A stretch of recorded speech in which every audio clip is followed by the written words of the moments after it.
Hey guys, welcome back to my channel. As you have noticed, I have deleted all of my past videos. Many of you have messaged me to ask why that is. And in this video, I'm going to explain why and also explain my current situation and where I'm going from here because it is very, very serious.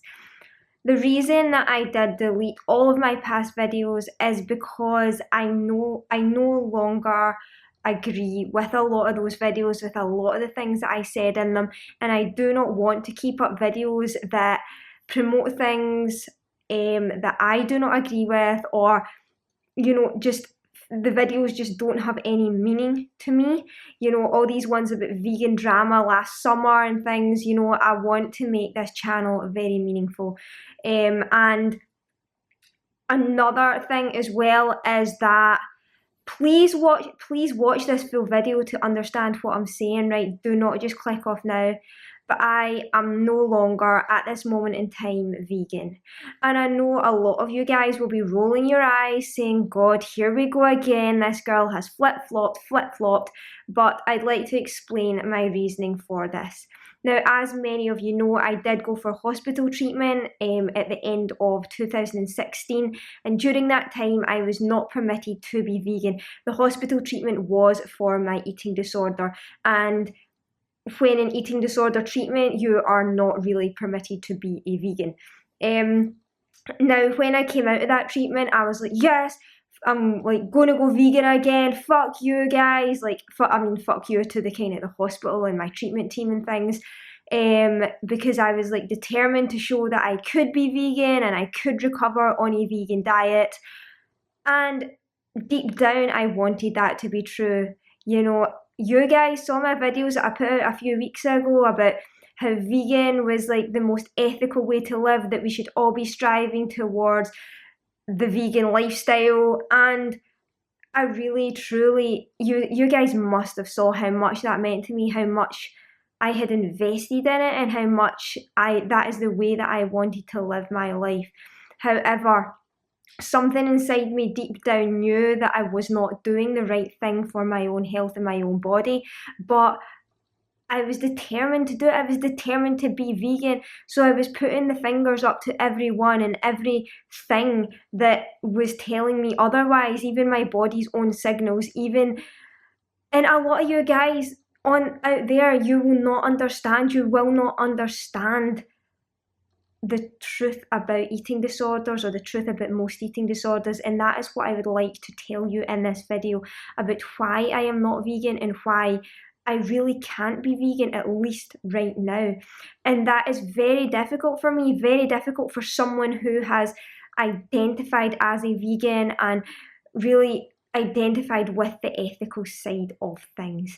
Now, I put out a video just a few weeks ago about ethical omnivorism, right? And saying basically that you can't be an ethical omnivore because it is not ethical to kill animals, especially in the way that we do it in this day and age.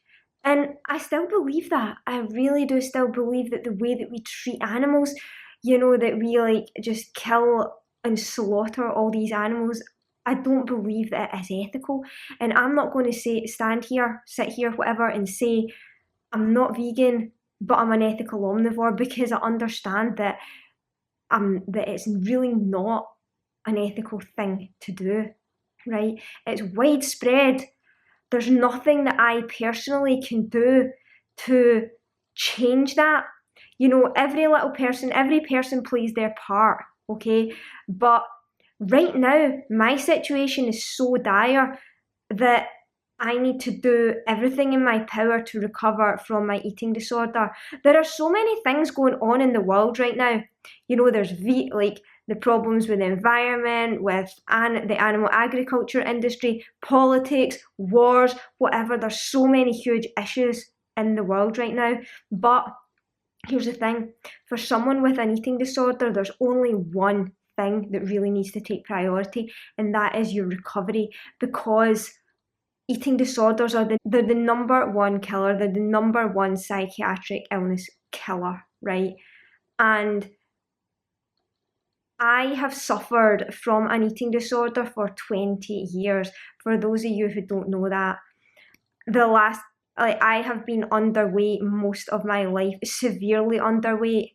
I know a certain vegan, or a certain ex-vegan as well, who she had an eating disorder to the point where she was in a coma because she was so anorexic, and for her to get medical help and counselling and all that kind of stuff, she has to go back onto a normal standard diet, not a vegan diet. They're saying if we put you on a vegan diet, we are just supporting a restrictive eating disorder. When if you've already got restrictions in your head and you go to a diet which is not just eat whatever you want, especially if you've got anorexia, one of the things that you need to do is just eat food. Don't care where it came from, don't care what it is. You've got to survive. It's survival at that point. Now, that person that Don Bauer is talking about there, that is me. I was in a coma for 5 days. My parents were told that, to just give up hope. They were told to fear the worst. But for some miracle, I came out of that coma and I was completely fine. Like, I didn't have brain damage, I didn't have anything. And there was a reason for that. But I cannot take that for granted. I now need to seize the day and try and seize my recovery and do everything that I can in my power to get better. I don't know if anyone out there has osteoporosis or really understands what it is, but when you're underweight, your bone density becomes very low. You do not build up the bone density that you should. And I have osteopenia. That is repairable, but only if I reach a good healthy weight and sustain that. Osteoporosis is one of the most severe and most awful things that can happen to someone, and it's usually associated with old people because old people get osteoporosis.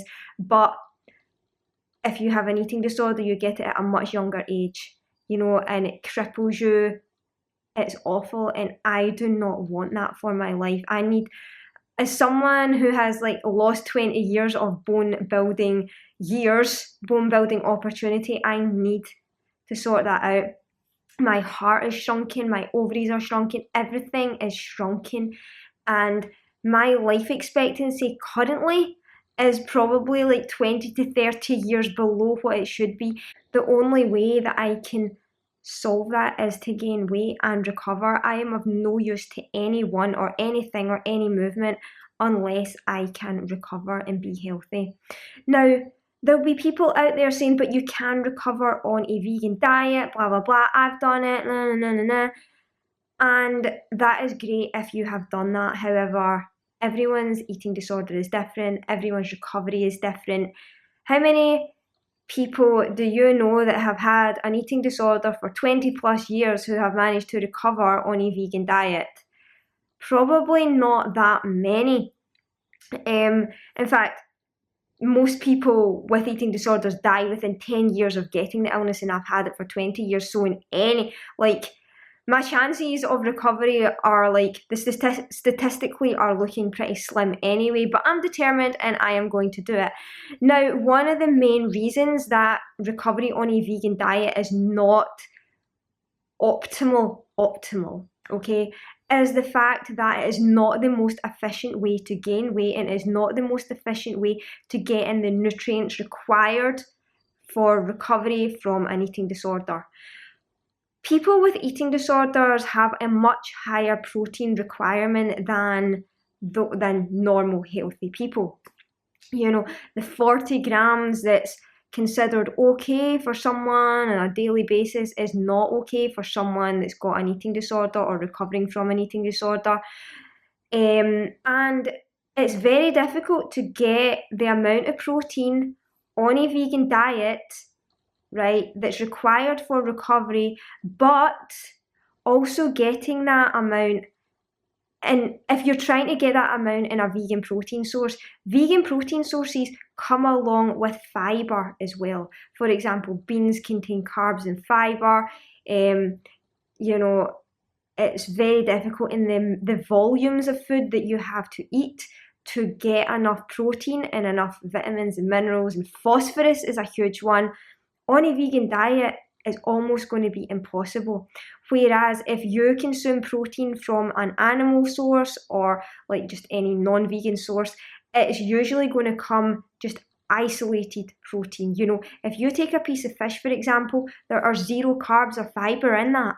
You know, you're just getting the protein right in, you know, and it's, I hope that you understand what I'm saying here. You know, it's much easier to get in the calories and to get in the protein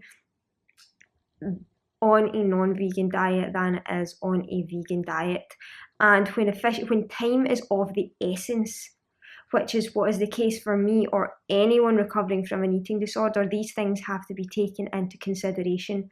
Now, you can recover on a well-planned vegan diet.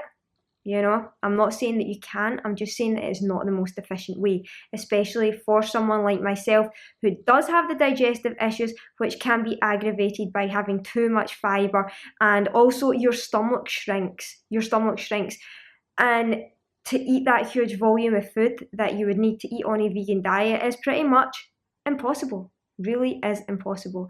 And trust me on this, and as much as I've tried, I have tried, you know, it's just not happening. It's really not.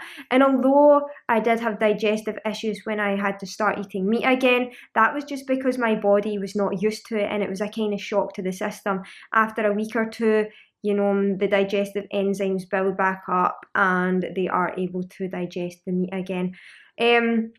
So that is a huge issue. That is like more of a kind of physiological issue that is associated with recovery from an eating disorder, and why it's not really optimal or easy to do it on a vegan diet. So here I have covered some of the physiological reasons of why recovery from an eating disorder on a vegan diet is not an easy thing to do, and in fact is almost impossible. And the treatment teams and the treatment centres that you might go to that don't allow you to be vegan whilst in eating disorder recovery are not doing so because they want to feed you animal products that are going to kill you and all this sort of stuff. They are doing what is best. They are doing the most efficient thing for your recovery. They just want you to recover as quickly and as easily as possible and to get you out of the danger zone. Because for someone with an eating disorder, the main threat to your life and to your health is not that you're maybe consuming too much dairy or consuming too much gluten or consuming too many animal products or consuming too much inflammatory foods or consuming too much carcinogenic foods. It's the fact that you are starving and you need to eat anything, everything and anything. And yeah, you could eat just loads and loads of high-calorie vegan junk food, but another essential thing is that you need the nutrients, you know, and eating vegan donuts is not going to do that. It might help you gain weight, but it's going to leave you very deficient in a lot of things. And that is what I'm trying to put across here. It is really essential that you get in nutrients as quickly and as efficiently as possible. Now, I actually feel really bad for some of the videos that I did put up, in which I did say, you know, veganism, like, is fine for eating disorder recovery. Just eat this, just eat that. This alternative is fine, that alternative is fine. When essentially, I don't agree with that now. Not for eating disorder recovery. Not for eating disorder recovery. And the thing is, eating disorder recovery is not something that's going to happen in a few weeks, guys. It's years. Just think of this, something that I have put myself through for 20 years is not going to repair itself in a couple of weeks or a couple of months. When I said this, I put up a video before when I was going into hospital and I wasn't allowed to be vegan. People were saying, yeah, but you know, you'll go vegan again soon, right? See, to be honest, I'm not going to answer that question. Not now, not anytime in the near future, because I don't know. Veganism is not my goal right now. My goal is recovery and my goal is health. And I really do hope that a lot of you guys appreciate that and can understand that. Thank you for watching this video. I'm doing a video right after this one in which I'm going to discuss the more psychological aspects of why you should not be, well, why veganism is not good for eating disorder recovery, I do urge you to watch that one as well. So thanks for watching this one, guys. I'll see you very soon.